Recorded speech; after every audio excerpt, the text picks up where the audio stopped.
So welcome to the Putnam County Extension Office. It's a real treat for me to be able to introduce to you two of our staff here in Putnam County. This is Miss Michelle Parrot. She is your Family Consumer Science Extension Agent, and Wayne Key. Wayne is the Agriculture and Natural Resource Extension Agent here in Putnam County. Thank you all so much for allowing us to come into your office kitchen. And today we're going to do a great fall soup, butternut squash soup, and I hear we've got some great treats coming up later in the show. Michelle, again, thank you for letting us be here. Anytime. Thank you for coming. So today we're going to do butternut squash soup. Michelle's going to give us some tips on how's the best way to do this. Now tell me what you've started with so far. Right, so it is a great soup, especially for this time of the year. What we have in the pot already is just a tablespoon of oil and then 1 onion diced up. And so basically we are just sauteing that. Okay. And we're gonna get a really good flavor with the onion going. When you deal with a butternut squash soup, there's a couple of different ways you can handle this butternut squash. And Michelle and I were talking earlier, I typically have taken the long route, and it can take from 30 minutes to an hour to roast a squash. But Michelle, you have a great tip for us today on how to get this butternut squash ready for the soup. Yes, I used to use the long method myself, which is nothing wrong with that, but families are busy. So this time of year, when you're busy and you're coming home late at night, what can you do to get this soup going? You can use the microwave to prepare the butternut squash, which takes like 5 to 7 minutes. So see, that's amazing. How easy is that? 5 to 7 minutes, and you're going to give us some tips here in a minute on how to prepare that. You got to do a couple of things to that squash. Right, you do have to do a couple of things to get it ready before you put it in the microwave. It's so easy and simple. Excellent. Well, I can't wait to see what steps we do next, and we're going to get that butternut squash.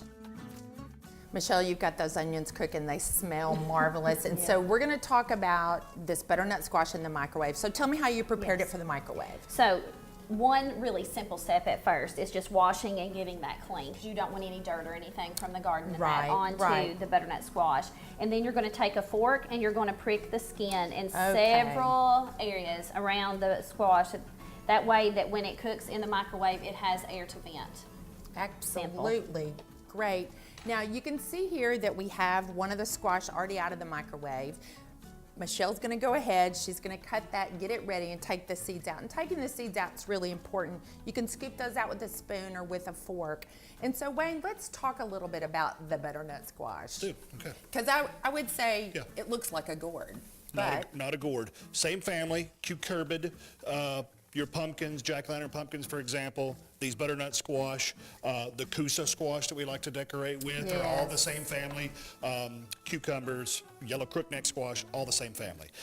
The difference here with butternut squash versus your traditional pumpkin that you carve for jack-o'-lantern, or we use a lot for decoration, smoother skin, lighter color of keratin, beta carotene in the actual skin color versus, and of course you can tell the shape of it's a lot different as well. Right, and we have a multitude of sizes here, and so I wanted Wayne to share, because if you go to a farmer's market, you're liable to see producers with all these different sizes.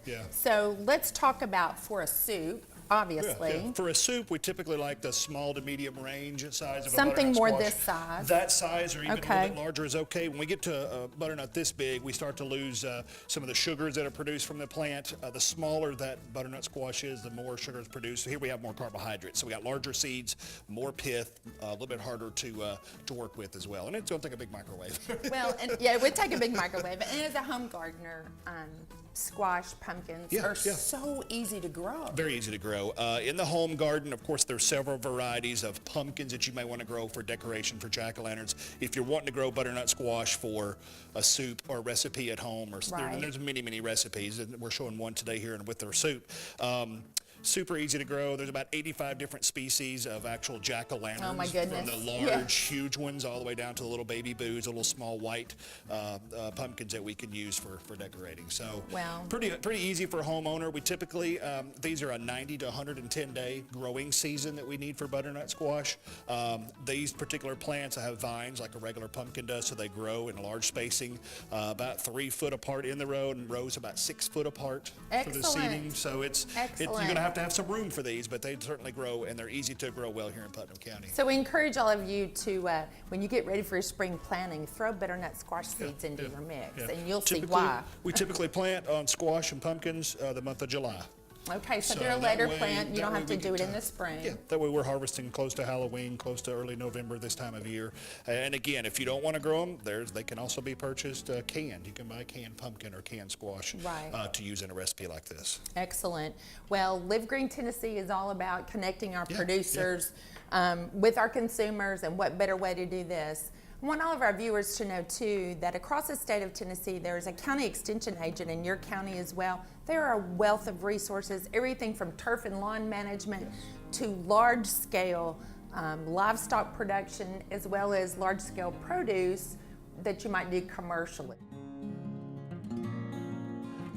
Okay, Michelle, here we go. I'm ready to put this soup together, so tell me what we're doing next. Only thing that we're adding now is the 2 apples, and these are just diced and chopped up for your soup, as well as you can go ahead and throw in the butternut squash that we have cut and chopped and diced up for the soup as well. So again, you've microwaved this for 5 to 7 minutes. Right. Scoop out the seeds, peel off the skin, and just kind of cube it. Just like what you would a potato or something. Yes. So comes about out how many just cups like was that, do you think, of squash? That would be maybe 2 squash, Yes, 3 squash? 2 of the smaller ones, 1 larger one at that point. So all you've added in the apples, and then you've added in the squash, and now we've got 4 cups of chicken broth, and that's what makes the stock part of the soup. That's what really makes it yummy.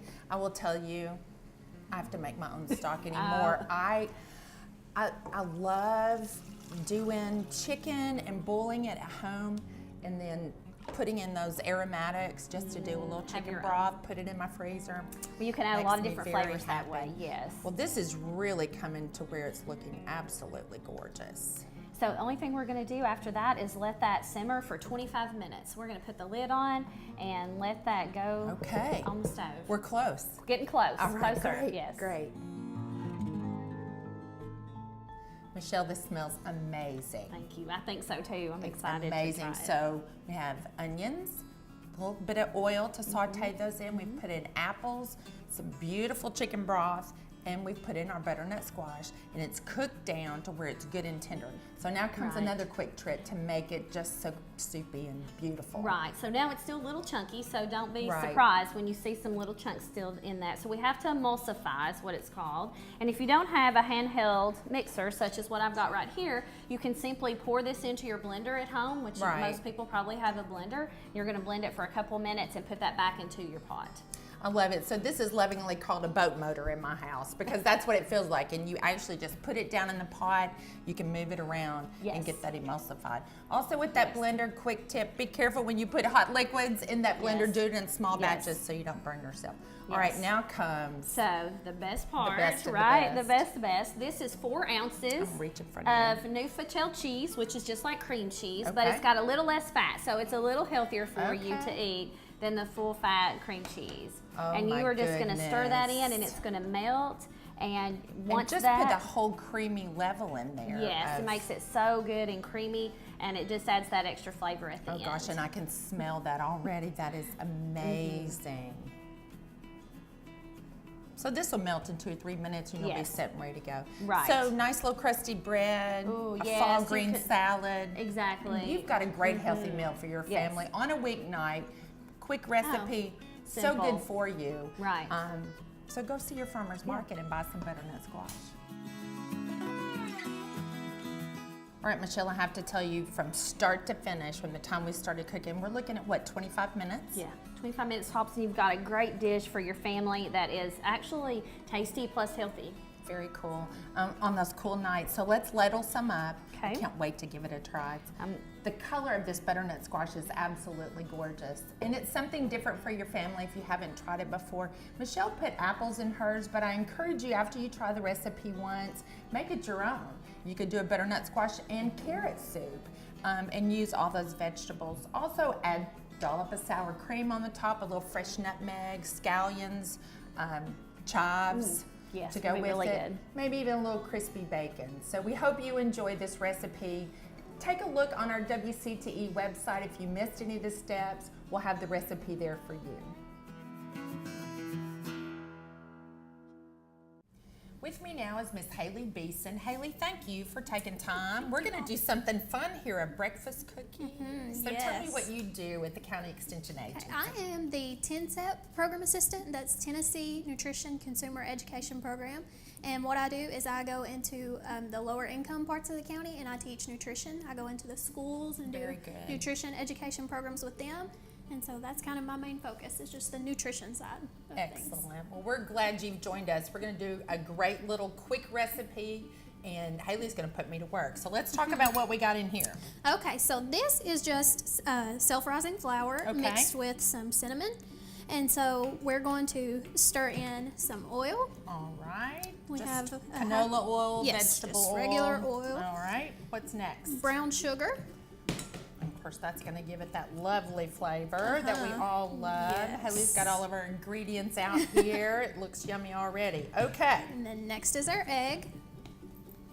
Got to have those farm fresh eggs. Of course, right? yes. And get those at your farmer's market as well. All right, we're starting to get us a little batter going here. And then we've got a teaspoon of vanilla that we're going to mix in with that. Well, and I think vanilla makes everything better, don't Always, you? yes. Always. I Adds love that it. extra I usually flavor. pour a little over the top of the Yep. teaspoon sometimes as well because I do love it so much. Yes, I'm right there with So you. talk to me about the importance of breakfast. Breakfast is obviously, we've always heard, the most important meal of the day. It'll wake you up and get your metabolism started for the day. Excellent. Get you that good boost you need in the morning. All right, what's next on our breakfast cookies? Okay, so next we have some apples, and I just These chopped. are finely diced, aren't they? They are. I Yes. used my little chopper. Okay. Most people have the little handheld choppers at home, and I just use that. I usually use it most for onions, but it worked well for those apples today. For this Absolutely. Now, cookie. what did you do to your apples to keep them from turning? I poured some lemon juice over them. I have heard that. And the Yes, acidity that works in really there. well. Okay. Yes, it does, to keep them All from right. turning. Well, we're starting to get good and healthy in here now. So what's next, Halie? So next we've got some oats. And we're Okay, just so gonna, these are just instant oats. they are not instant. They are actually the old-fashioned. So you could Okay. use instant if you wanted to. Okay. But we Either have way, you could do.